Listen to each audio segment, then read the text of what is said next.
It's myself Hardik Patel, and in this video I'm gonna explain how to design your own rainwater harvesting system. And also like what sort of accessories you required and everything. These two tanks I already had when I bought this house. I just created the concreting base for these two tanks here. It required 1 weekend work. Once the base was ready and dry, you just have to do is remove that downpipe. So I used to have this downpipe in place before. This is the original downpipe which used to be there before, but I removed from that, and then after I designed whole connection here. So on top here, that one you can see is the leaf collector or leaf beater. So that's a 90 mm leaf beater. When the water falls from the roof, all the leaves and debris and dust get collected on top of that mass, and it falls off. Let me go closer. So that's the 90 mm mosquito screen. This one is round to rectangle adapter for downpipes. This is the portion of downpipe, and this is the key part. So that's called the 100 mm rain diverter.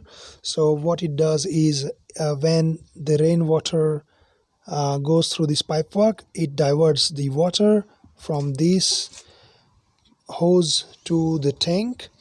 And once tank, let me go closer, once tanks reaches to up to this level or above, then when the level up here goes above this level, then all the water diverts to the pipework and goes into the drain.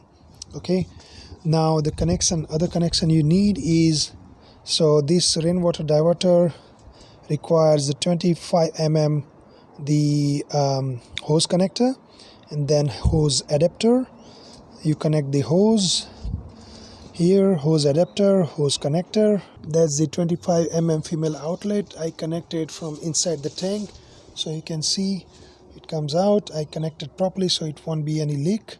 Then you connect this hose adapter through this outlet. If you come down here, so here is the key part. You have to connect two tanks from somewhere, so the water level from one tank, when it rises from that level, it will fill up the other tank. If you see here, the black portion is the 25 mm to 20 mm irrigation nipple, which connects this valve, this ball valve, which is 20 mm valve. So because this hole in the tank is 25 mm, but this valve is 20 mm, so I had to buy the connector which can connect both of them.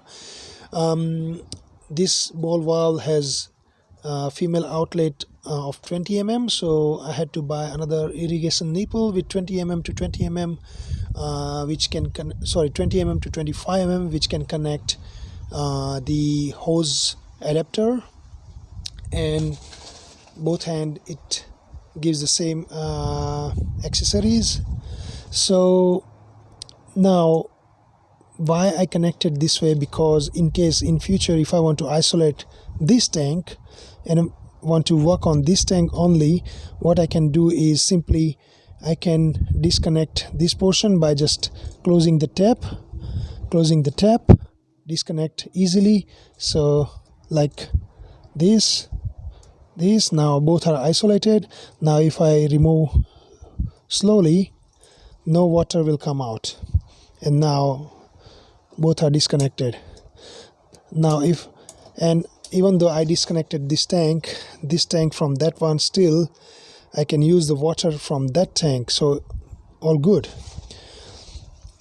Now if I connect it back,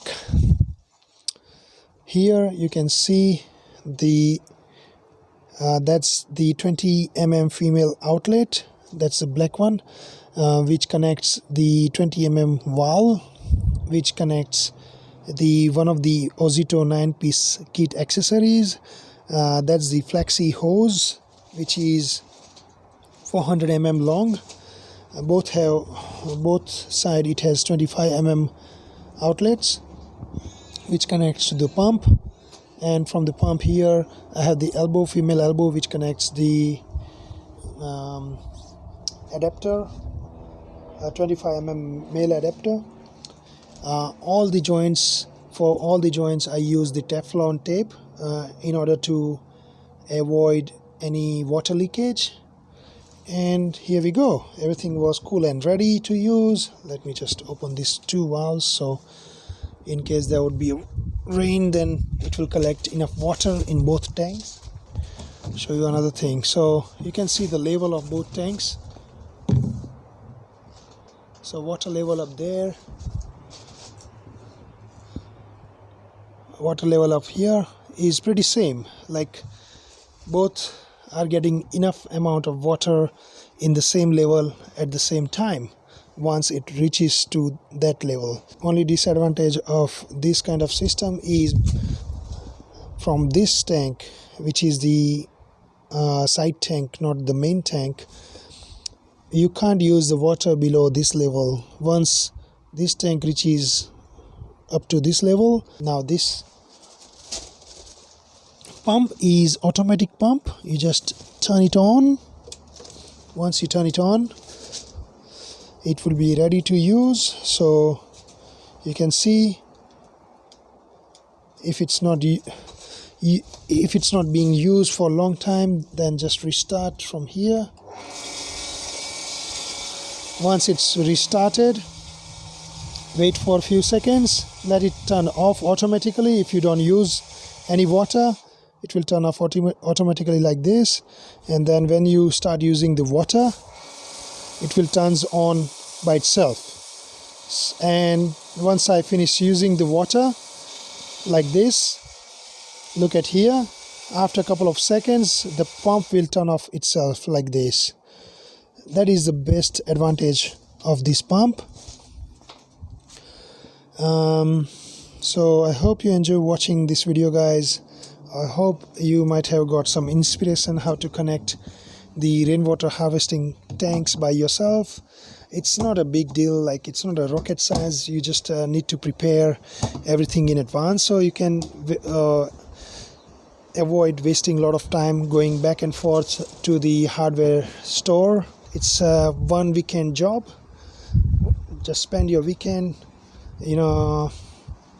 preparing and connecting this nice beautiful rainwater harvesting system. 2 days back there was a rain and both tank was nicely full. Yesterday I tried.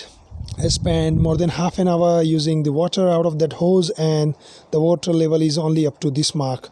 So just imagine if I want to use out all the water from these two tanks, I must have to keep using the water from the hose for at least few hours, which is plenty of water for your everyday work, like if you want to water plants or do the car wash, everything.